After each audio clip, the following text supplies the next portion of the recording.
형사님, 이 남자 당장 구속해요. 우리 어머니 요즘 정신 약해진 거 이용해서 1,000만 원이나 떼어낸 사람이에요.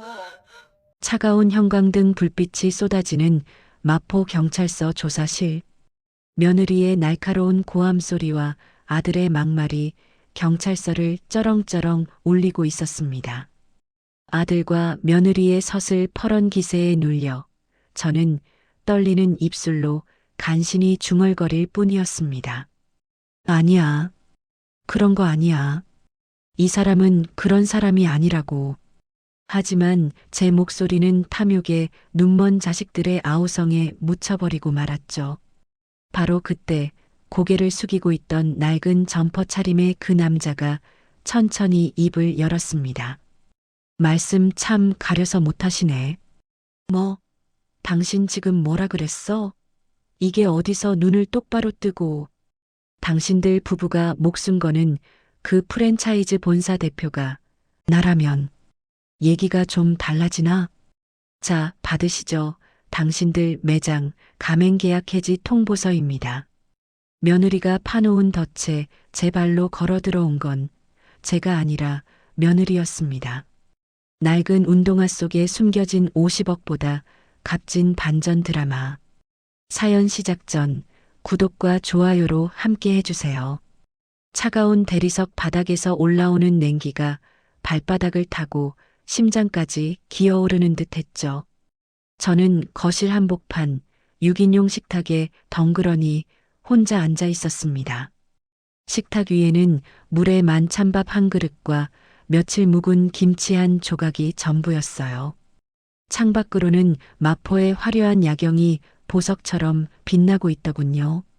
사람들은 저 불빛을 보며 성공이라고 부르겠죠? 이 건물 4층, 127평짜리 주인 세대. 시가 50억 원.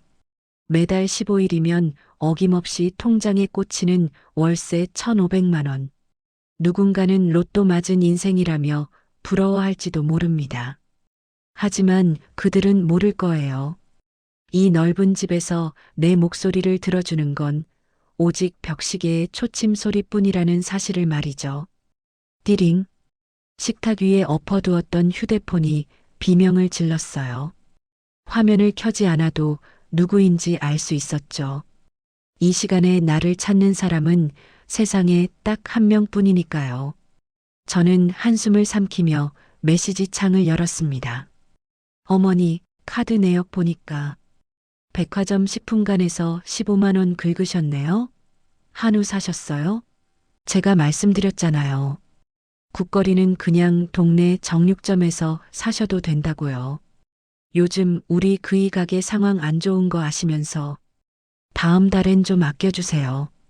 가슴 한구석이 묵직하게 내려앉더군요. 고기 한 근. 제사상에 올릴 산적용 고기 한 근을 샀을 뿐이었어요.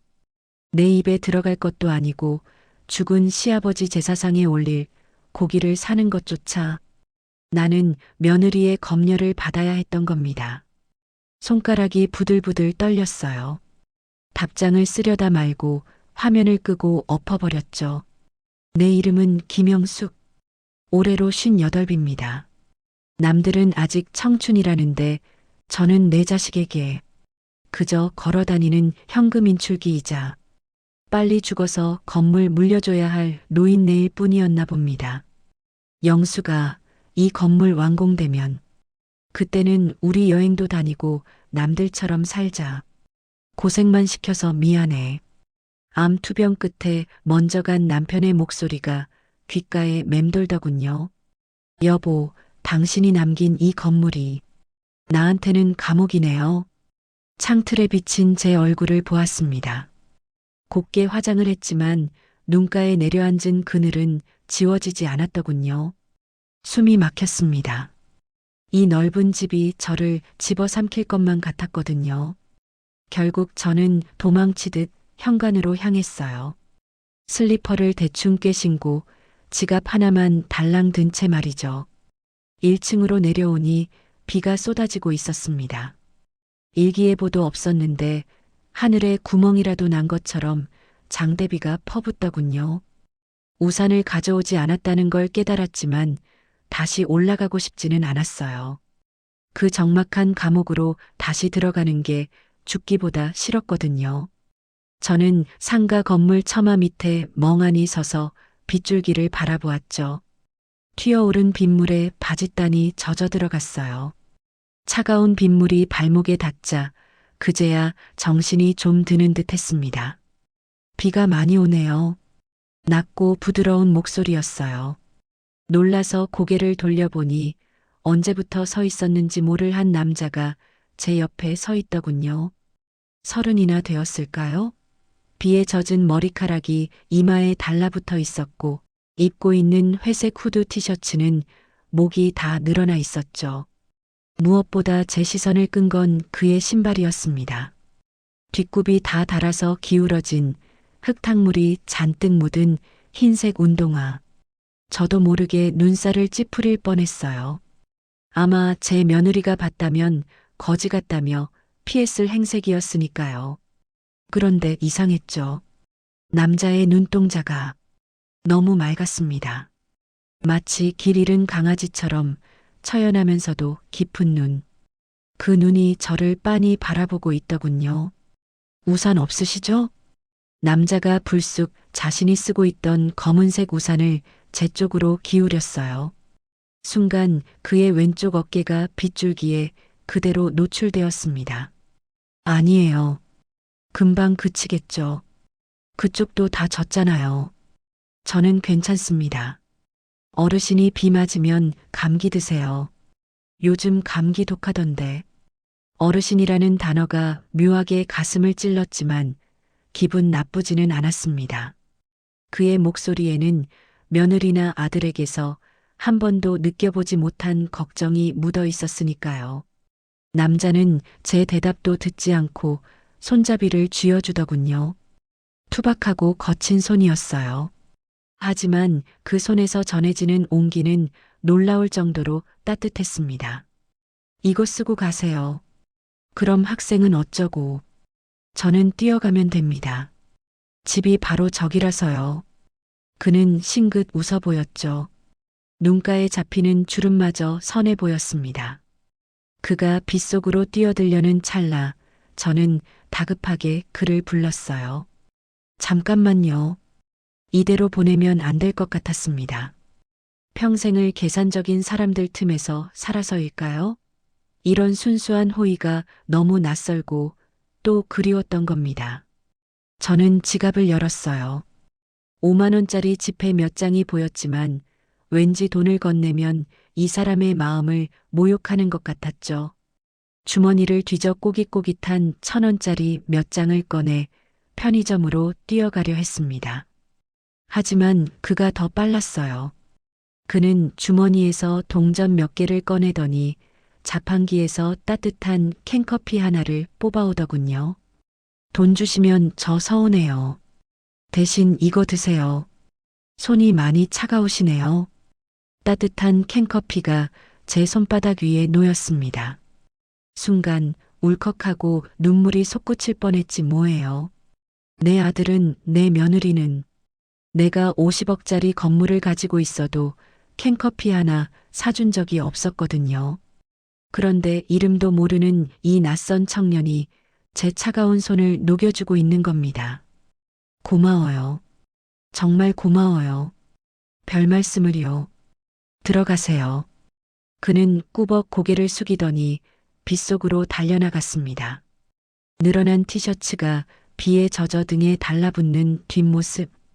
달아빠진 운동화가 무릉덩이를 밟으며 첨벙거리는 소리. 저는 그가 사라진 골목 어귀를 한참이나 바라보았어요. 손에 쥐어진 캔커피의 온기가 식을 때까지 말이죠. 심장이 뛰고 있었습니다. 잿더미처럼 식어버렸다고 생각했던 제 심장이 다시 쿵쿵거리고 있었던 거예요. 영숙이 캔커피를 소중하게 품에 안고 건물 안으로 사라지는 것을 확인한 뒤였어요. 골목 모퉁이의 어둠 속에서 한 남자가 걸어 나왔습니다. 방금 빗속으로 해맑게 뛰어갔던 그 청년, 서준이었죠. 그는 젖은 머리를 대충 쓸어 넘기며 주머니에서 최신형 스마트폰을 꺼냈습니다. 아까 보여주었던 그 선한 눈빛은 온데간데였고 차갑게 가라앉은 눈동자만이 번뜩이고 있었죠. 그는 익숙하게 번호를 눌렀습니다. 통화 연결음이 2번 울리기도 전에 상대방이 전화를 받더군요.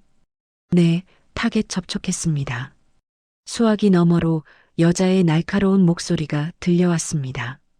며느리 최지은이었죠. 그래요? 반응은 어때요? 우리 시어머니 깐깐해서 웬만한 연기로는 안 통할 텐데 생각보다 외로움을 많이 타시는 것 같더군요. 우산 하나에 눈빛이 흔들리는 걸 보니 후후 다행이네요. 거 봐요. 늙은 여자는 다 똑같다니까. 조금만 잘해줘도 금방 넘어온다니까요. 그럼 다음 단계 진행해요. 입금은 확인했죠? 네. 확인했습니다. 서준은 무미건조하게 대답했습니다. 비에 젖은 그의 티셔츠 아래로 빗물이 뚝뚝 떨어졌지만 그의 시선은 여전히 영숙이 사라진 현관문을 향해 꽂혀 있었어요. 강서준 씨, 명심해요. 우리 목표는 하나예요. 그 노인네가 당신한테 정신 못 차리게 만드는 거 알죠? 걱정 마십시오.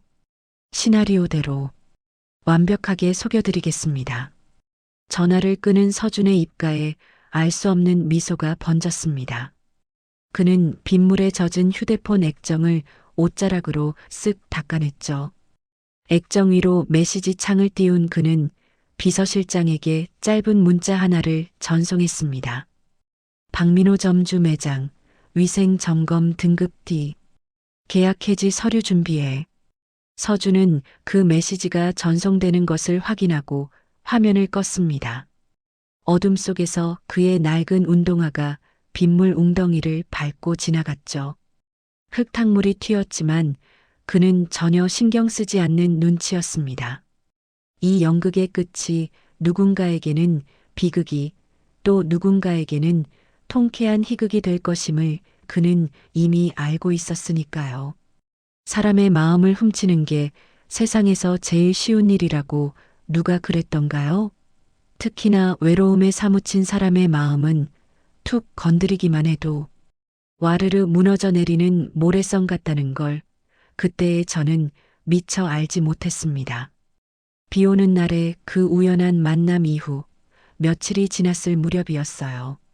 저는 습관처럼 동네 공원에 나가 앉아 있었습니다. 50억짜리 집보다 지나가는 비둘기가 친구해주는 이 공원 벤치가 제겐 더 편안했으니까요. 또 뵙는 어르신. 익숙한 목소리에 고개를 들어보니 그 청년이 서 있었습니다. 오늘은 낡은 후드티 대신 깨끗하게 다림질된 하얀 셔츠를 입고 있더군요. 그런데 묘하게 가슴이 쿵 내려앉았습니다. 그에게서 나는 은은한 스킨 냄새.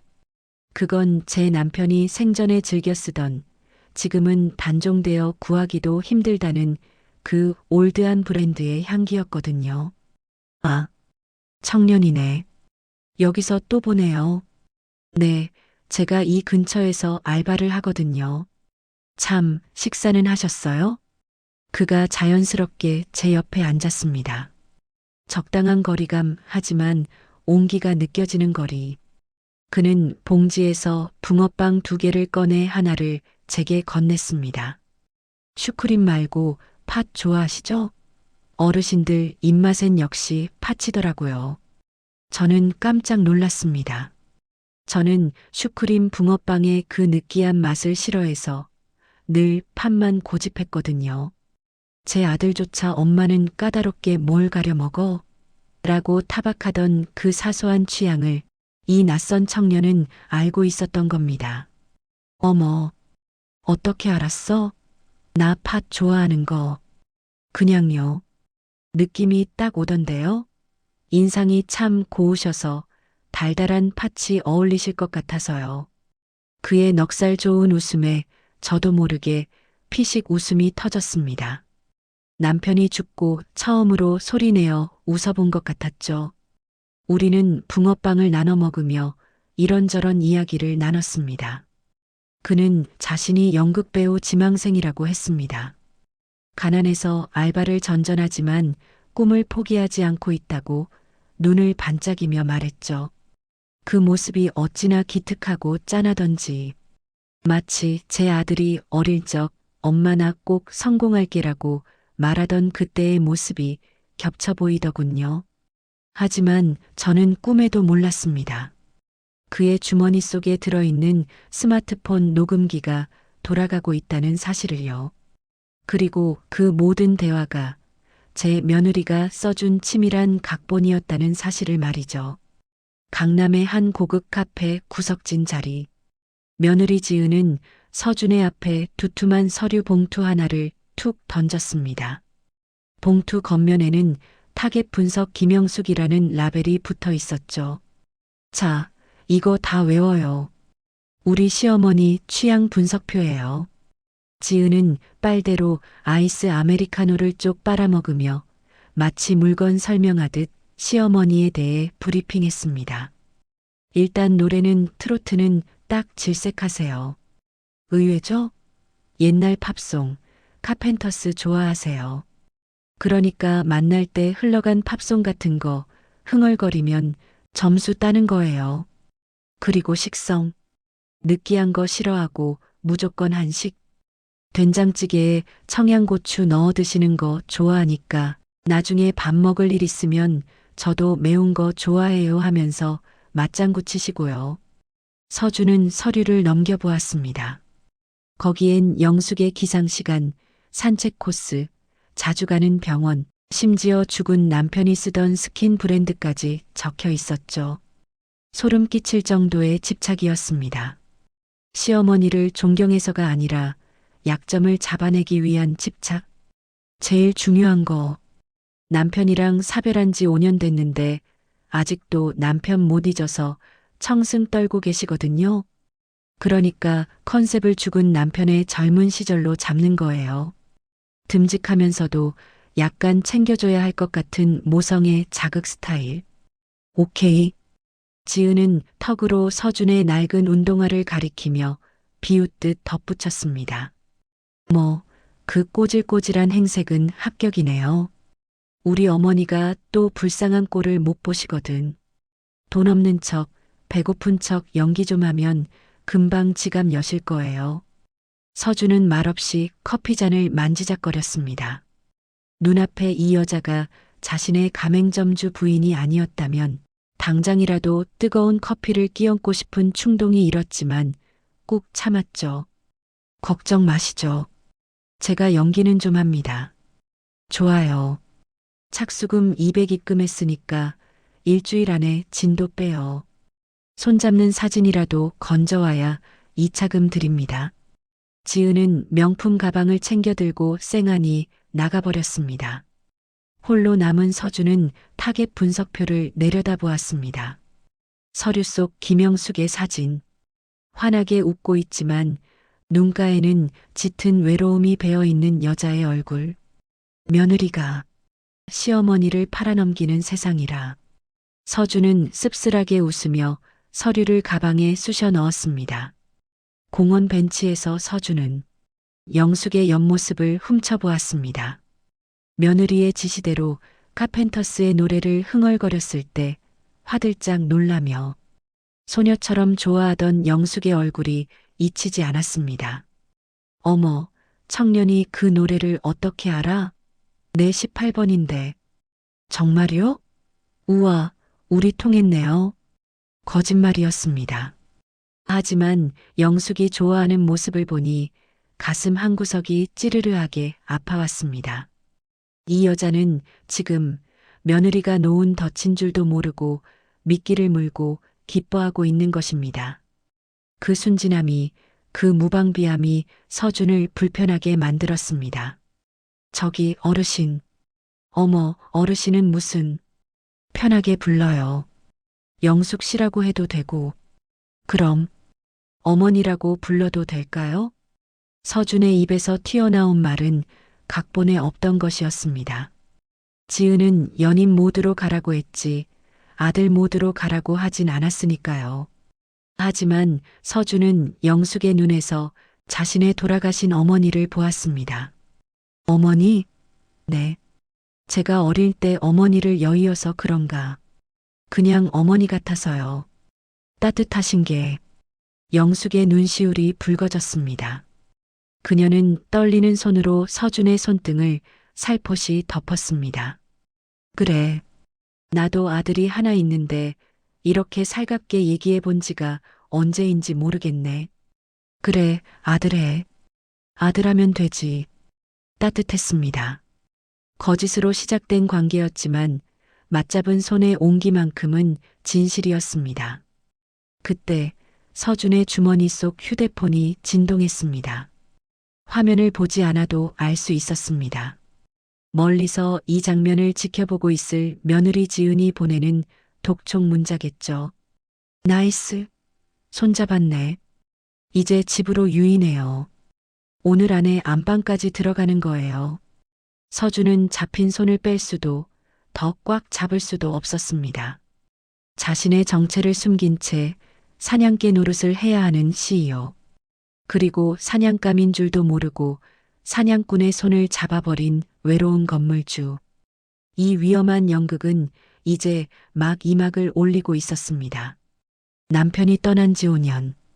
그동안 이 넓은 4층 주인 세대에 남자가 발을 들인 적은 단 한 번도 없었습니다. 아들 녀석조차 엄마 집은 너무 적막해서 오기 싫어라며 명절 때나 겨우 얼굴을 비추곤 했으니까요. 그런데 오늘 저는 제 손으로 그 금기를 깼습니다. 누추하지만 들어와요. 혼자 사는 집이라 썰렁해. 현관문을 열어주며 심장이 쿵쿵 뛰었습니다. 마치 10대 소녀가 부모님 몰래 남자친구를 데려오는 것처럼 묘한 배덕감과 설렘이 뒤섞여 있었죠. 서준은 쭈뼛거리며 현관에 섰습니다. 그의 낡은 운동화가 반짝이는 대리석 현관 바닥과 묘하게 대조되더군요. 실례하겠습니다. 집이 정말 궁전 같네요. 궁전은 무슨, 그냥 넓기만 한 감옥이지. 자, 어서 들어와. 밥부터 먹자. 저는 부엌으로 그를 이끌었습니다. 오늘 메뉴는 된장찌개와 고등어 조림. 며느리 말 맞다나 제가 제일 잘하는, 하지만 아들은 냄새 배니까 하지 말라고 질색하던 그 음식들이었습니다. 보글보글 끓는 찌개 냄새가 집안을 채우자 서준의 눈빛이 흔들렸습니다. 그는 식탁에 앉아 제가 차려준 밥상을 물끄러미 바라보더군요. 하지만 저는 몰랐습니다. 식탁 아래로 내려간 그의 손이 주머니 속에서 초소형 카메라 렌즈를 만지작거리고 있었다는 것을요. 그 차가운 렌즈가 손끝에 닿자 서준의 머릿속에는 아까 엘리베이터에서 받았던 며느리의 독촉 문자가 떠올랐습니다. 강서준 씨, 거실 말고 침실이 나와야 해요. 어머니가 안방에 모가지러 갈 때 자연스럽게 따라 들어가서 침대 배경으로 투샷 찍으세요. 그래야 빼박 증거 되니까. 서준은 그 끔찍한 내용을 떠올리며 입술을 꽉 깨물었습니다. 침실 투샷. 그것은 앞에 앉은 영숙을 부도덕한 여자로 낙인 찍어 사회적으로 매장하겠다는 며느리의 사형 선고나 다름없었습니다. 서준은 한숨을 삼키며 셔츠 단추 틈새에 숨겨진 렌즈 위치를 고쳐 잡았습니다. 아, 진짜 독하네. 서준은 쓴웃음을 지으며 자신의 가맹점주 부인이 내린 더러운 지시를 곱씹어야 했습니다. 하지만 이 연극을 끝내려면 일단 며느리가 원하는 먹잇감을 던져줘야 했죠. 맛이 어때요? 입에 맞으려나 모르겠네. 서준은 말없이 숟가락을 들었습니다. 한 입 뜨더니 멈칫했습니다. 연기가 아니었습니다. 청양고추를 숭숭 썰어 넣어 칼칼하면서도 깊은 맛이 나는 된장찌개. 그것은 10년 전 돌아가신 어머니가 해주시던 그 맛과 너무나 똑같았기 때문입니다. 늘 편의점 도시락이나 비즈니스 미팅용 호텔 코스 요리로 끼니를 때우던 서준의 위장이, 아니, 그의 영혼이 뜨끈하게 위로받는 순간이었습니다. 왜 그래요? 맛이 없어요? 아니요. 아니요, 어머니. 너무 맛있어서요. 진짜 엄마가 해준 밥 같아요. 서준의 눈가가 촉촉해졌습니다. 영숙은 흐뭇하게 웃으며 고등어살을 발라 그의 밥숟가락 위에 얹어주었습니다. 많이 먹어.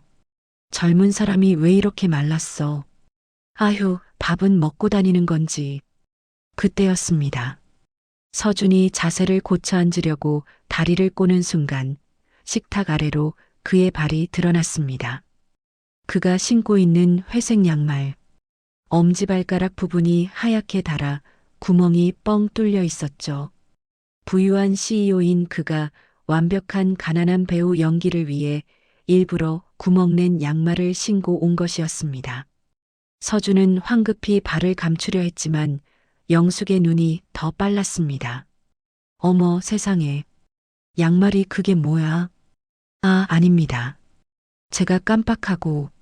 서준의 얼굴이 빨개졌습니다. 이번엔 연기가 아니라 진짜 창피함이었습니다. 영숙은 밥숟가락을 내려놓더니 안방으로 뛰어들어갔습니다. 그리고 잠시 후 반지꼬리를 들고 나왔죠. 이리 와봐요. 내가 꿰매줄게. 아니에요. 괜찮습니다. 그냥 신으면 돼요. 가만히 있어봐. 아들 같아서 그래. 아들 같아서.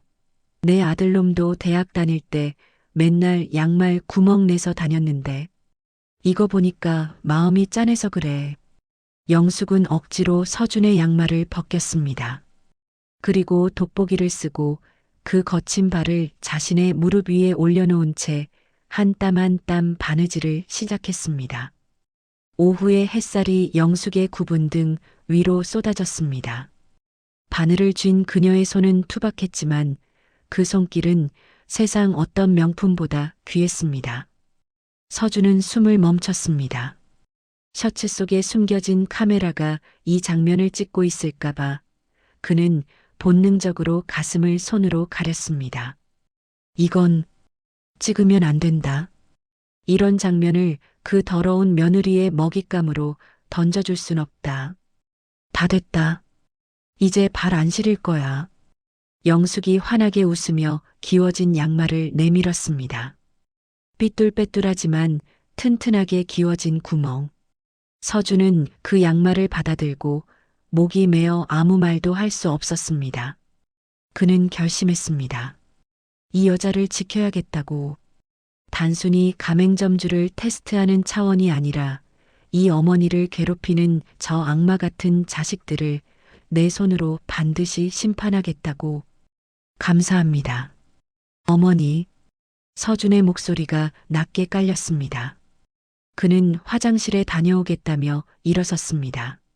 그리고 화장실 문을 잠그자마자 며느리에게 전송할 짧은 동영상 하나를 찍었습니다. 하지만 그 영상은 영숙의 침실이 아니었습니다.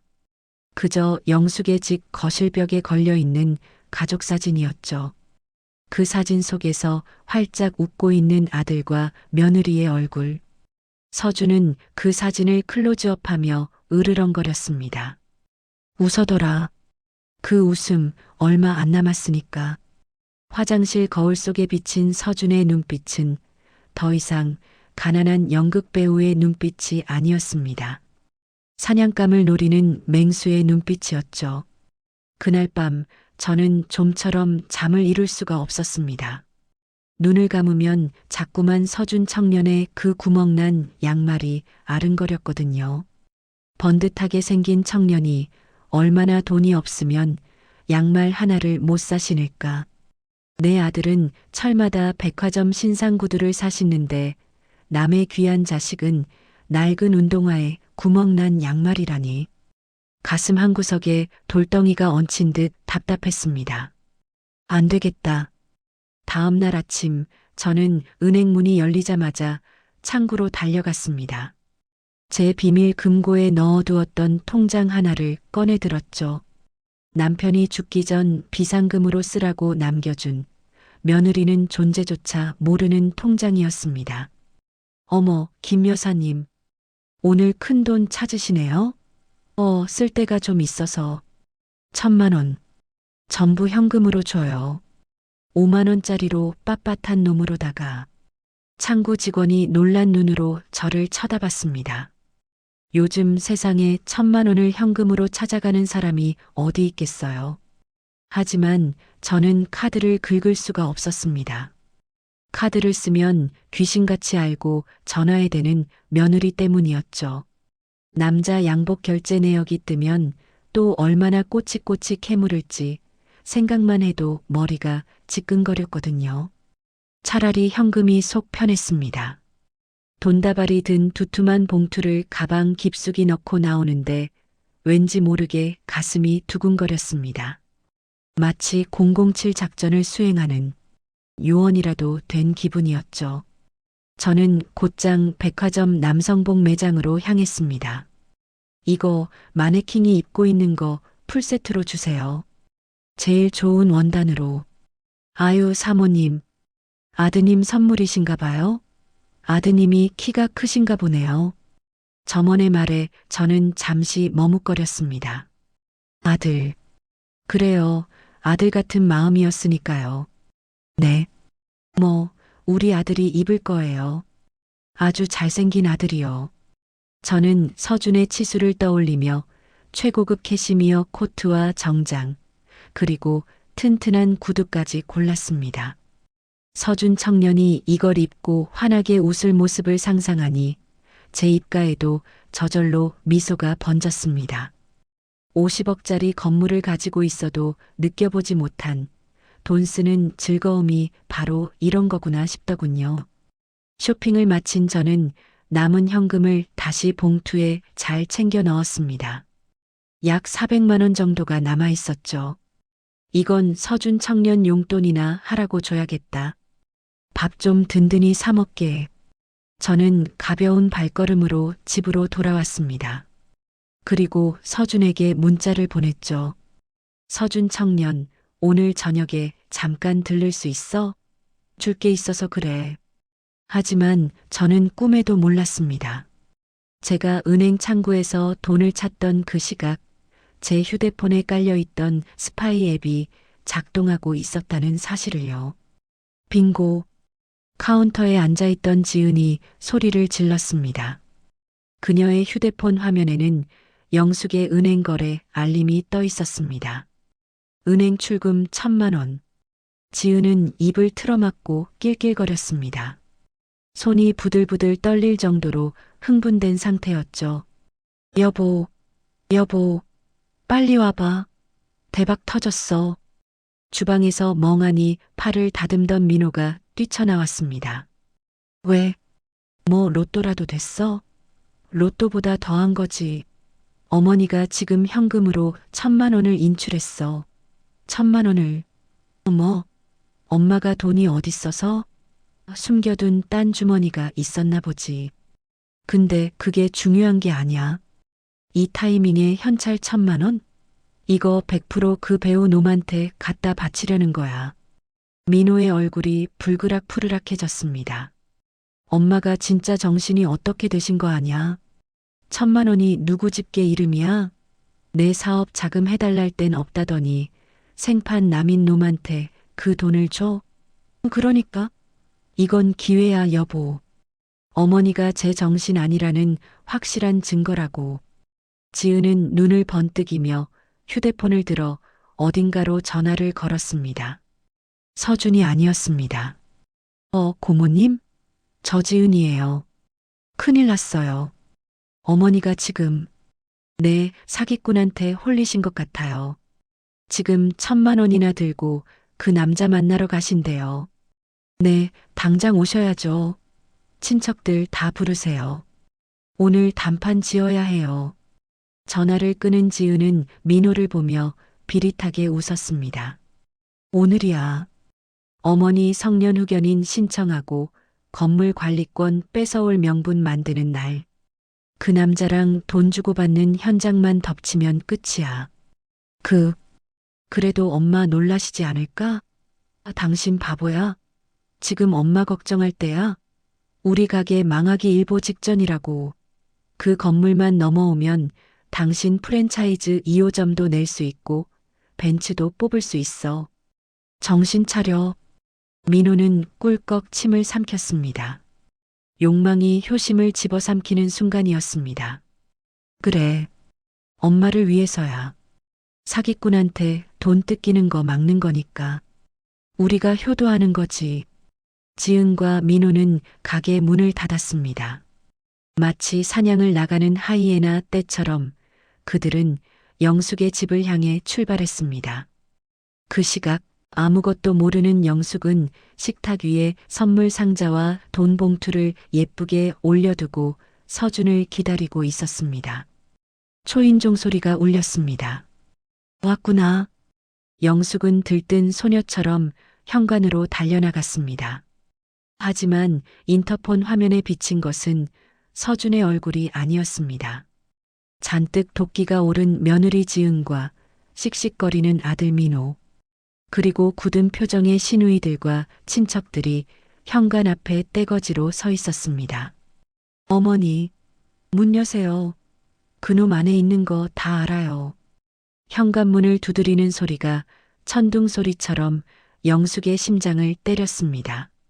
행복했던 상상은 산산조각이 났고 다가올 지옥 같은 현실만이 문 밖에서 입을 벌리고 기다리고 있었습니다.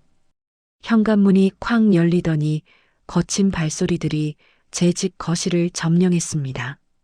신발도 벗지 않고 들어온 아들, 며느리, 그리고 시누이와 친척들. 그들은 마치 범죄 현장을 급습하는 형사들처럼 살기등등한 눈빛을 하고 있었습니다. 니들, 다들 연락도 없이 웬일이니? 이게 무슨 행패야? 제 고함에도 며느리는 눈 하나 깜짝하지 않고 소리를 질렀습니다. 행패라뇨?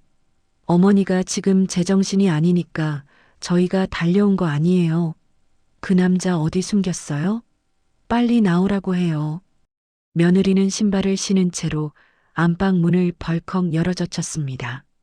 화장실, 옷방, 다용도실까지 이 잡듯이 뒤지며 서준을 찾더군요. 집에 아무도 없다는 걸 확인한 며느리는 씩씩거리며 다시 거실로 나왔습니다. 엄마, 솔직하게 말해. 그런 인간한테 벌써 돈 줬어? 1,000만 원 찾았다며. 그 돈 어딨어? 아들이 제 어깨를 잡고 거칠게 흔들었습니다. 아들의 눈은 어머니를 걱정하는 눈이 아니었습니다. 잃어버린 돈을 찾는 채권자의 눈이었죠. 이건 알아. 내가 내 돈 쓰는데 왜 니들한테 허락을 받아야 해? 그리고 그 사람 거지 아니야. 착한 청년이야. 아? 착한 청년? 엄마, 요즘 판단이 도대체 왜 이래? 그 새끼가 엄마 좋아서 만나는 줄 알아? 다 돈 보고 접근한 거라고. 엄마 나이 생각 좀 해. 58 먹은 할머니를 그 젊은 놈이 왜 만나? 가슴이 찢어지는 것 같았습니다. 내 배 아파 낳은 자식의 입에서 나온 말들이 비수가 되어 심장에 박혔습니다. 여보, 말로 해서 안 돼. 증거를 찾아야지. 장롱 뒤져봐. 며느리의 지시에 아들이 안방 장롱을 뒤지기 시작했습니다. 제가 말릴 새도 없이 아들은 장롱 깊숙이 숨겨둔 쇼핑백과 돈 봉투를 찾아내 거실 바닥에 패대기 쳤습니다. 봉투가 떨어지며 돈다발이 힘없이 흩어졌습니다. 이거 봐, 현금 다발에. 뭐야? 남자 양복? 구두? 와, 나한테는 백화점 양복 한 벌 안 사주더니 그 제비족 놈한테는 이런 걸 사다 바쳐?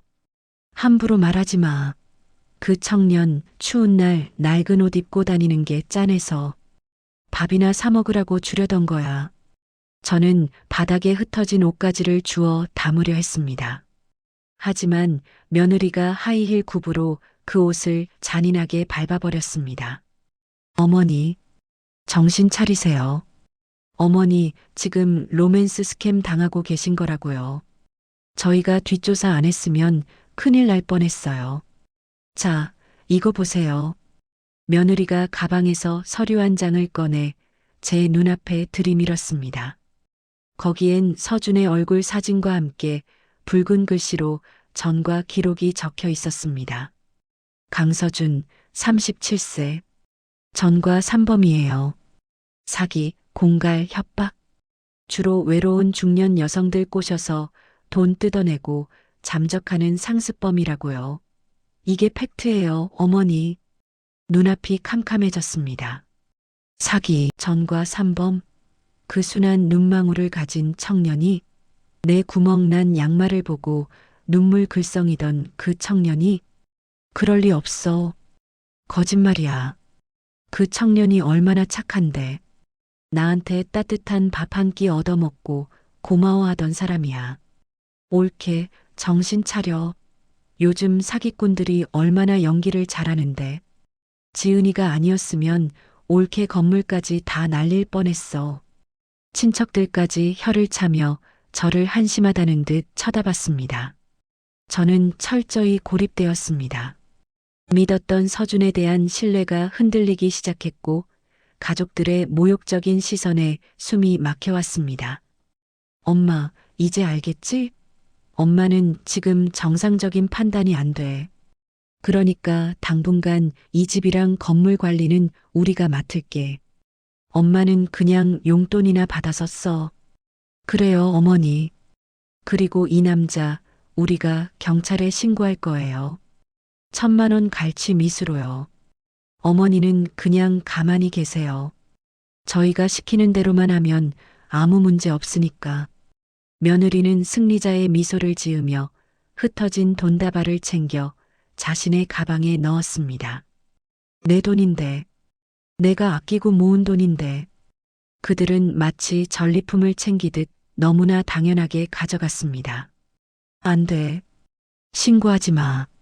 그 사람 그런 사람 아니야. 아직도 정신 못 차렸어? 좋아. 그럼 경찰 불러서 확인해 보자고. 그놈이 진짜 사기꾼인지 아닌지. 아들은 보란 듯이 휴대폰을 꺼내 112를 눌렀습니다. 여보세요? 경찰이죠? 여기 사기꾼한테 돈 뜯긴 노인이 있어서 신고합니다. 네, 지금 바로 와주세요. 저는 주저앉고 말았습니다. 차가운 거실 바닥에 엎드려 소리 없이 오열했습니다. 서준 청년이 사기꾼이라니. 내 유일한 위로가 다 가짜였다니.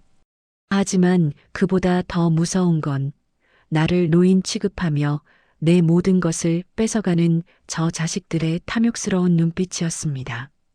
그때였습니다. 현관벨이 울린 건 호랑이도 제 말하면 온다더니 그놈 왔나 보네. 여보, 문 열어. 오늘 아주 끝장을 보자고. 며느리의 눈이 뱀처럼 번들거렸습니다. 아들이 씩씩거리며 현관으로 걸어갔습니다. 저는 마음속으로 비명을 질렀습니다. 도망쳐요, 서준 청년. 제발 도망쳐. 하지만 야속하게도 문은 열렸고 그곳엔 아무것도 모르는 서준이 제게 선물하려던 꽃다발을 든 채 서 있었습니다. 어머니, 무슨 일이세요? 문이 열려 있길래. 그의 말이 끝나기도 전에 아들이 서준의 멱살을 잡고 집 안으로 거칠게 끌고 들어왔습니다. 파렴치한 사기꾼. 너 잘 걸렸다. 인생 끝나는 날인 줄 알아. 서준의 손에 들려있던 꽃다발이 바닥으로 떨어졌습니다. 아들의 거친 발길질에 예쁜 풀이 지어 꽃잎들이 처참하게 지시겨졌죠. 순식간에 벌어진 폭력 앞에서 서준의 놀란 눈동자가 바닥에 주저앉아 있는 저와 마주쳤습니다. 그 눈빛은 마치 어머니, 괜찮으세요? 라고 묻는 듯 했습니다. 그때 며느리의 날카로운 목소리가 비수처럼 날아와 꽂혔습니다. 여보, 그놈 꽉 잡아. 도망 못 가게 꽉 잡으라고. 며느리는 세상에서 가장 정의로운 심판관이라도 된 것처럼 표독스러운 표정을 짓고 있었죠. 그녀는 서준의 코앞까지 다가와 남편의 등 뒤에서 서준만 볼 수 있는 서늘한 눈빛을 쏘아보냈습니다.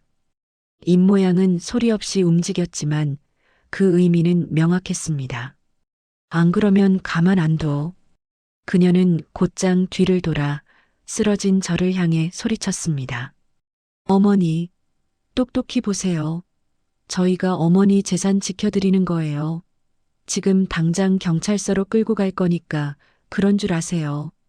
가족이라는 탈을 쓴 짐승들이 저와 서준을 벼랑 끝으로 몰아넣고 있었습니다. 며느리의 완벽한 연기 속에서 우리는 꼼짝없이 죄인이 되어 끌려나갈 수밖에 없었습니다. 마포 경찰서 형사과 안은 시장 바닥처럼 소란스러웠습니다. 형광등 불빛이 차갑게 내려앉은 조사실 책상 위로 며느리 지은이 가져온 서류들이 어지럽게 흩어져 있었습니다. 형사님, 이 남자 당장 구속해 주세요. 우리 어머니 심신미약 상태인 거 이용해서 1,000만 원이나 갈취하려 했다니까요. 이게 그 증거예요. 지은은 핏대를 세우며 소리쳤습니다. 그녀의 손가락 끝은 조사실 의자에 묵묵히 앉아있는 서준을 향해 있었습니다. 형사는 곤란한 표정으로 머리를 극적이며 서준과 영숙을 번갈아 쳐다보았죠. 아니, 아주머니. 갈취 미수라고 하기에는 돈 봉투가 아직 어머니 가방에 있었잖아요. 그리고 두 분이 연인 사이라면 연인은 무슨 사기라니까요. 어머니, 정신 좀 차리고 말해봐요. 저 자식이 돈 달라고 협박했죠? 네. 아들 민호가 옆에서 영숙의 어깨를 거칠게 흔들어댔습니다. 영숙은 죄인처럼 고개를 푹 숙인 채 아무 말도 하지 못했습니다. 조사실의 차가운 공기가 그녀의 뼛속까지 파고드는 것 같았습니다. 아들처럼 아꼈던 저 청년이 정말 전과 삼범의 사기꾼이란 말인가. 영숙은 떨리는 눈으로 서준을 훔쳐보았습니다. 하지만 서준은 굳게 입을 다문 채 바닥만 응시하고 있을 뿐이었습니다. 그 침묵이 영숙의 가슴을 더 후벼 팠죠. 거봐, 꿀먹은 벙어리 된 거. 할 말 없으니까 저러는 거지. 지은이 의기양양하게 코웃음을 쳤습니다. 그녀는 슬그머니 서준의 곁으로 다가가 남편과 형사가 듣지 못하게 아주 작은 목소리로 뱀이 혀를 날름거리듯 속삭였습니다. 강서준 씨, 억울해도 참아. 당신이 감방 가서 콩밥 좀 먹어줘야 우리 어머니가 겁먹고 건물을 내놓으시지. 잔금은 출소하면 줄게. 알았지? 그것은 완벽한 배신이자 확인 사살이었습니다. 지은은 서준을 범죄자로 만들어 사회에서 매장시키고 시어머니의 재산까지 가로채는 일타쌍피의 그림을 완성한 것이었죠. 지은이 몸을 일으키며 형사를 향해 다시 목소리를 높였습니다. 형사님, 뭐 하세요? 빨리 수갑 안 채우고. 이런 파렴치한 놈은 사회에서 격리시켜야 한다고요. 그때였습니다. 조사실의 무거운 정적을 깨고 낮고 차분한 목소리가 울려 퍼졌습니다. 파렴치한. 그 단어는 당신한테 더 어울리는 것 같은데. 최지은 씨, 서준이었습니다. 고개를 숙이고 있던 그가 천천히 고개를 들었습니다. 헝클어진 머리카락 사이로 드러난 그의 눈빛은 방금 전까지의 기죽은 청년의 것이 아니었습니다. 마치 사냥감을 내려다보는 맹수의 눈빛. 서늘하고도 날카로운 눈이 지은을 꿰뚫고 있었습니다. 당신 지금 뭐라고 했어? 지은이 당황해서 뒷걸음질 쳤습니다. 서준은 낡은 점퍼 안주머니에서 스마트폰을 꺼내 책상 위에 올려놓았습니다. 형사님, 제가 사기꾼인지 아니면 저 여자가 사기 교사범인지 직접 들어보시죠. 서준의 긴 손가락이 화면을 터치했습니다. 지지직거리는 잡음 섞인 소리 뒤로 조사실에 있는 모든 사람이 너무나 잘 아는 카랑카랑한 여자의 목소리가 흘러나왔습니다. 강서준 씨 연기 좋았어. 그 늙은이가 당신한테 홀라당 빠져서 정신 못 차리게만 하면 돼. 그래야 겁먹고 나한테 도장을 넘기지. 성공비는 건물 넘겨받으면 바로 싸줄게. 침실 사진 잊지 말고. 순간 조사실 안의 공기가 얼어붙었습니다. 아들 민호의 입이 떡 벌어졌고 형사는 눈을 동그랗게 떴습니다. 영숙은 믿을 수 없다는 표정으로 며느리를 쳐다보았습니다. 녹음기에서 흘러나오는 목소리는 분명 자신의 며느리 지은의 목소리였습니다. 이게 무슨... 지은의 얼굴이 백지장처럼 하얗게 질렸습니다. 이거 조작이에요. 저 자식이 지금 딥페이크인가 뭔가로 목소리 만든 거예요. 여보, 믿지 마. 저거 가짜야. 지은이 발악하며 서준의 핸드폰을 뺏으려 달려들었습니다. 하지만 서준은 가볍게 그녀의 손을 쳐내고 자리에서 일어났습니다. 그가 입고 있던 낡은 점퍼를 벗어 의자에 툭 던지자 그 안에서 빳빳하게 날이 선 고급 슈트 핏이 드러났습니다. 그는 지갑에서 명함 한 장을 꺼내 사시나무 떨듯 떨고 있는 민호의 셔츠 주머니에 꽂아주었습니다. 뒷조사를 너무 대충 하셨네. 며느님께서. 민호는 떨리는 손으로 명함을 꺼내보았습니다. 명함에 박힌 금박 글씨가 형광등 불빛을 받아 번쩍였습니다. KJ푸드 대표이사 강서준. KJ푸드 대표이사? 민호가 비명을 지르듯 더듬거렸습니다. 자신이 3년 동안 매달려서 겨우 가맹점 하나 내려고 발버둥 쳤던 그 본사, 자신의 생사여탈권을 쥐고 있는 그 회사의 오너가 지금 거짓골을 하고 눈앞에 서 있는 것이었습니다. 박민호 점주님, 그리고 최지은 사모님, 서준이 또 다른 서류 봉투 하나를 그들 앞에 던졌습니다. 툭 하는 소리가 마치 폭탄 떨어지는 소리처럼 무겁게 울렸습니다.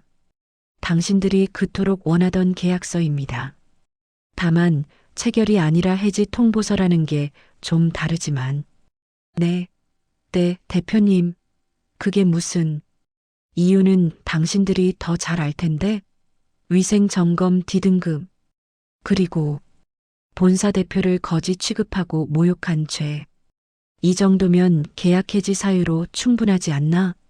형사는 멍하니 입을 벌린 채 이 드라마 같은 상황을 지켜보고 있었습니다. 상황은 완전히 역전되었습니다. 피의자석에 앉아있던 거지 청년은 순식간에 심판자가 되었고 고소인이었던 아들 부부는 벼랑 끝에 몰린 죄인이 되었습니다. 서준은 털썩 주저앉아 버린 며느리를 싸늘하게 내려다보다가 구석에서 숨죽여 울고 있는 영숙에게로 시선을 돌렸습니다. 그의 눈빛에서 도끼가 빠져나가고 다시 따뜻한 온기가 채워졌습니다. 어머니, 많이 놀라셨죠? 죄송합니다. 진실을 알려드리는 방법이 너무 과격했네요. 서준이 영숙에게 다가가 무릎을 꿇고 그녀의 떨리는 손을 조심스럽게 잡았습니다. 영숙의 눈에서 참았던 눈물이 왈칵 쏟아졌습니다. 그것은 배신감의 눈물이 아니었습니다. 안도감, 그리고 썩어 문드러진 상처가 드디어 터져나온 후련함의 눈물이었습니다. 쿵! 무릎이 바닥에 닿는 소리가 유난히 크게 울렸습니다. 방금 전까지 저에게 정신 차리라며 고래고래 소리를 지르던 아들 민호였습니다. 그는 서준이 던진 명함과 계약 해지 통보서를 손에 쥔 채 사시나무 떨듯 떨고 있었습니다. 네, 대표님. 아니, 강서준 대표님. 제발이요. 제가 눈이 삐었습니다. 죽을 죄를 지었습니다. 한 번만, 딱 한 번만 살려주십시오. 민호는 서준의 바짓가랑이를 잡고 매달렸습니다. 그 모습이 어찌나 비굴하고 처참하던지 제가 알던 그 당당하던 아들이 맞나 싶을 정도였죠. 하지만 서준은 미동조차 하지 않았습니다. 그는 자신의 바지를 잡은 민호의 손을 차갑게 내려다볼 뿐이었습니다. 이거 놓으시죠. 옷 늘어납니다. 대표님, 저희 가게 제 전 재산 다 털어넣은 겁니다. 계약 해지라뇨? 그러면 저 진짜 죽습니다. 네. 죽을 죄를 지었다면서요. 그럼 죽을 각오도 되어 있어야지. 당신이 어머니한테 한 짓을 생각해봐. 사기 피해자로 만들어서 경찰서까지 끌고 와. 그게 자식이 할 짓입니까? 서준의 서리빨 같은 호통에 민호는 입을 다물지 못했습니다. 옆에 주저앉아 있던 며느리 지은이 비틀거리며 일어났습니다. 그녀의 눈동자는 초점을 잃고 흔들리고 있었죠. 그녀는 마지막 동아줄이라도 잡으려는 듯 무릎걸음으로 제게 기어왔습니다. 어머니, 어머니가 말 좀 해주세요. 네, 오해라고요. 저희는 진짜 어머니 걱정돼서 어머니가 사기당하실까봐 그런 거예요. 제 맘 아시잖아요. 아직도 거짓말. 끝까지 저를 기만하려는 그 뻔뻔함에 가슴속에서 뜨거운 무언가가 차갑게 식어버리는 느낌이 들었습니다. 정이 떨어진다는 게 이런 걸까요? 58년 평생 자식이라면 끔찍이 여겼던 제 마음속의 끈이 툭 하고 끊어지는 소리가 들렸습니다. 지은아, 네, 어머니, 내 걱정을 그렇게 해주는 애가 사람을 사서 나를 꼬시라고 시키니 침실 사진을 찍어오라고 해? 제 목소리는 의외로 차분했습니다. 화도 나지 않았습니다. 그저 서글펐을 뿐입니다. 아니, 그게 아니라 내 돈 1,000만 원. 그래, 그게 그렇게 아까웠니? 내가 50억짜리 건물을 가지고 있어도 내 맘대로 옷 한 벌 못 사 입는 게 그게 너희들이 말하는 효도니? 저는 민호에게로 시선을 돌렸습니다. 아들은 제 눈을 피하며 고개를 푹 숙였습니다. 민호야, 넌 내가 불쌍하지도 않니? 아빠 죽고 5년 동안 이 어미가 그 넓은 집에서 혼자 밥 먹고 혼자 잠들 때 너 한 번이라도 전화해서 엄마 밥 먹었어? 물어본 적 있어? 엄마, 잘못했어. 내가 다 잘못했어. 그런데 이 청년은, 서준 청년은 물어봐 주더라. 밥은 먹었냐고. 손이 왜 이렇게 차냐고. 남인 사람도 나를 사람 대접해 주는데 내 뱃속으로 낳은 너는 나를 돈 나오는 기계로만 봤구나. 저는 자리에서 일어났습니다. 다리에 힘이 풀려 휘청거리자 서준이 재빠르게 제 팔을 부축했습니다. 그 단단하고 따뜻한 손길. 거짓으로 시작되었을지언정 지금 이 순간 저를 지탱해 주는 건 피를 나눈 자식이 아니라 이 낯선 청년이었습니다. 가시죠, 어머니. 더 이상 이런 쓰레기 같은 얘기 들으실 필요 없습니다. 엄마 어디가? 나 좀 살려줘. 엄마가 대표님한테 말 좀 잘해줘. 아들이 제 뒤통수에 대고 악을 썼습니다. 저는 멈춰 서지 않고 뒤도 돌아보지 않은 채 형사님에게 말했습니다. 형사님, 저 사람들 접근 금지 신청할 수 있나요? 제가 지금 너무 무서워서요. 그 한마디는 쐐기였습니다. 형사는 고개를 끄덕이며 아들과 며느리의 앞을 막아섰습니다. 자, 조용히들 하세요. 피해자가 공포심을 느끼잖아요.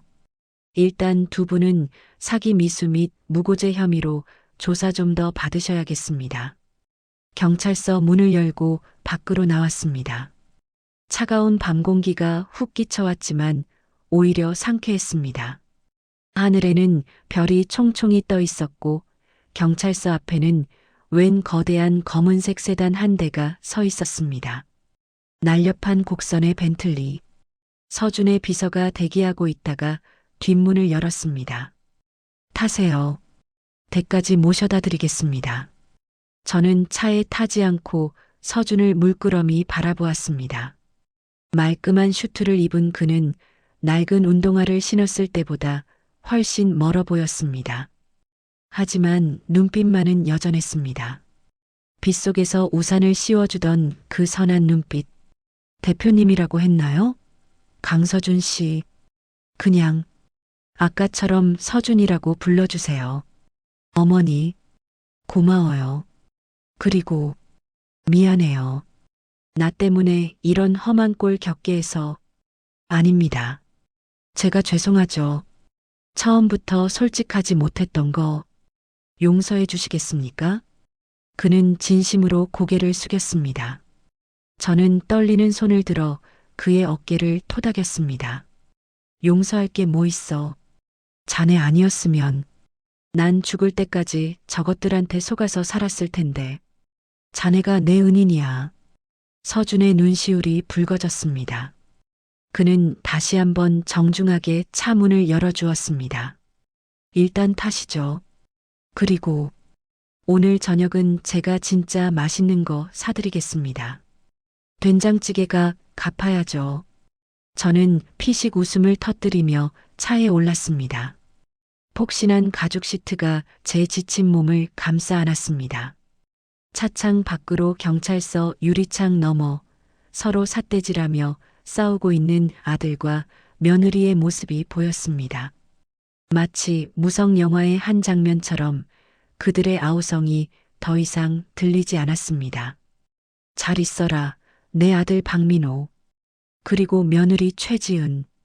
내가 알던 아들은 오늘부로 죽었다. 내일 날이 밝으면 변호사부터 만나야겠구나. 벤틀리의 부드러운 엔진 소리와 함께 차가 미끄러지듯 경찰서를 빠져나갔습니다. 호구 엄마의 삶이 끝나고 진정한 김영숙으로 사는 순간이 시작되었습니다. 계절이 바뀌는 건 참 신기한 일입니다. 그토록 매섭게 불어대던 겨울바람도 시간이 흐르면 언제 그랬냐는 듯 온순해지니까요. 하지만 한번 닫힌 마음의 문은 계절처럼 쉽게 바뀌지 않는 법인가 봅니다. 사건이 있고 난 뒤 석 달이라는 시간이 흘렀습니다. 마포의 4층 건물, 제 집 거실에는 이제 정막 대신 잔잔한 클래식 음악이 흐르고 있습니다. 식탁 위에는 찬밥과 김치 대신 각 구운 토스트와 따뜻한 커피가 놓여 있죠. 창밖을 내려다보았습니다. 건물 1층 입구에서 낯익은 남녀가 경비원과 실랑이를 벌이고 있더군요. 꾀죄죄한 차림의 아들 민호와 화장기 없는 얼굴로 악을 쓰고 있는 며느리 지은이었습니다. 아저씨, 내가 이 건물주 아들이라니까요. 엄마 좀 만나게 해달라고요. 아니, 접근 금지 명령 떨어졌다니까 그러네. 자꾸 이러면 경찰 부를 거야. 어서 가요. 경비원의 호통에 며느리가 바닥에 주저앉아 통곡을 했습니다. 들리는 소문으로는 참혹했습니다.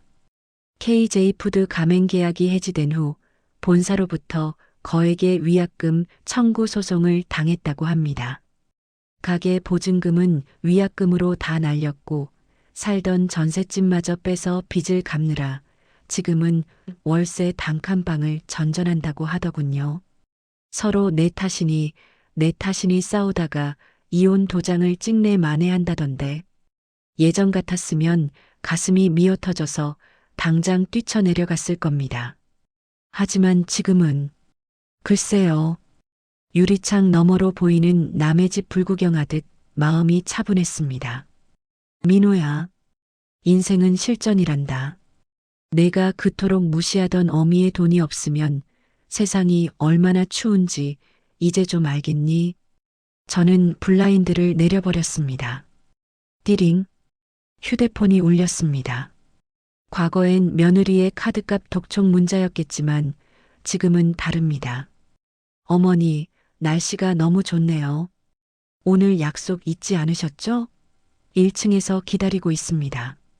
입가에 저절로 편안한 미소가 번졌습니다. 저는 거울 앞에 서서 천천히 옷매무새를 다듬었습니다. 화사한 베이지색 코트에 지난주에 큰맘 먹고 장만한 실크 스카프를 둘렀습니다. 거울 속의 여자는 더 이상 누군가의 눈치를 보는 호구 엄마 김영숙이 아니었습니다. 존중받을 자격이 있는 기품 있는 중년의 여인이 서 있었습니다. 1층으로 내려가니 익숙한 검은색 세단이 대기하고 있었습니다. 차에 기대어 서 있던 서준이 저를 보자마자 환하게 웃으며 다가왔습니다. 이제는 낡은 운동화가 아니라 반짝이는 구두를 신고 있는 말끔한 대표님의 모습. 하지만 저를 바라보는 눈빛만큼은 비 오는 날 캔커피를 건네던 그 청년 그대로였습니다. 어머니, 오늘따라 더 고우시네요. 봄꽃이 기죽어서 다 숨겠어요. 어머, 얘는 립 서비스가 갈수록 늘어. 진심입니다. 타시죠. 오늘은 조금 조용한 곳으로 모시겠습니다. 그가 정중하게 차 문을 열어주었습니다. 우리는 시끄러운 도심을 벗어나 한강이 내려다 보이는 한적한 공원으로 향했습니다.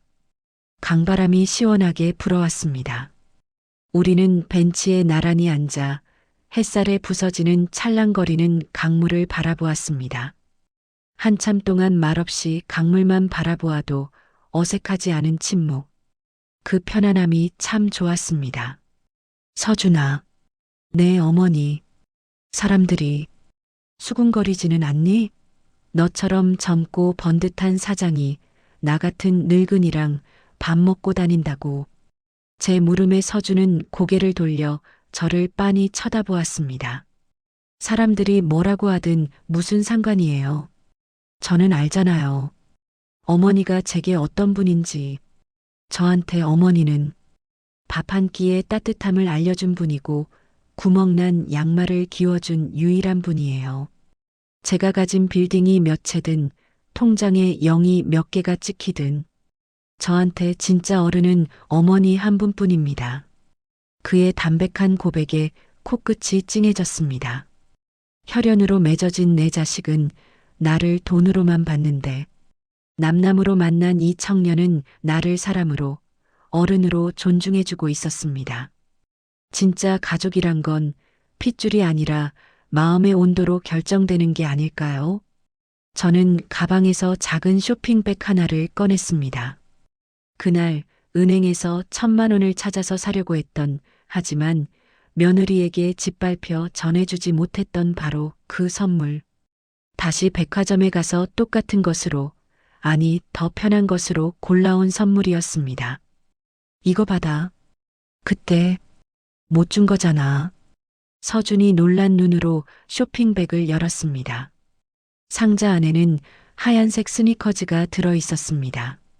비싼 명품 구두는 아니었지만 뒤축이 튼튼하고 쿠션이 좋은 세상에서 제일 편한 신발이었습니다.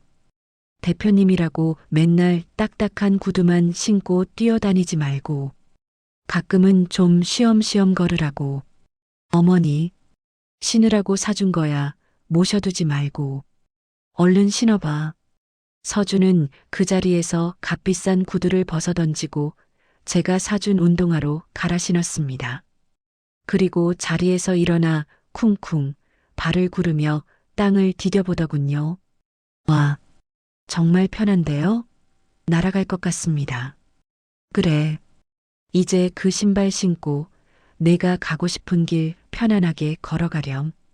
나도 이제 내 길을 걸어볼 테니까. 서준은 운동화를 신은 채 다시 제 옆에 앉았습니다. 그리고 제 손을 조심스럽게 감싸주었습니다. 그 손길에는 남녀 간의 애정이 아닌 깊은 존경과 연대의 마음이 담겨 있었습니다.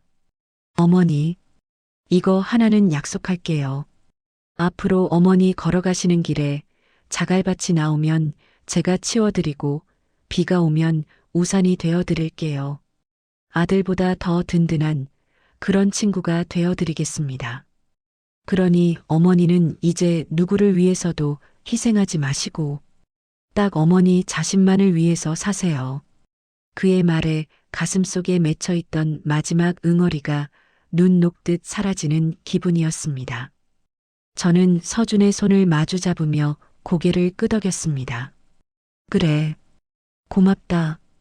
내 인생의 늦은 오후에 너 같은 귀한 벗을 만나서 참 다행이다. 강물 위로 윤슬이 반짝였습니다. 제 인생의 겨울은 길고 혹독했지만 기어이 봄은 오고야 말았습니다.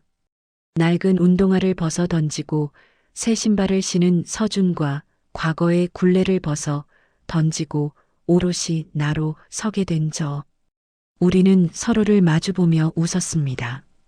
그 웃음에는 어떤 거짓도 어떤 욕심도 없었습니다. 그저 긴 터널을 지나온 두 사람이 나누는 담백하고 따뜻한 위로만이 가득했습니다. 강바람이 부드럽게 제 머리카락을 스치고 지나갔습니다. 이제야 비로소 진짜 제 인생이 시작된 것 같았습니다.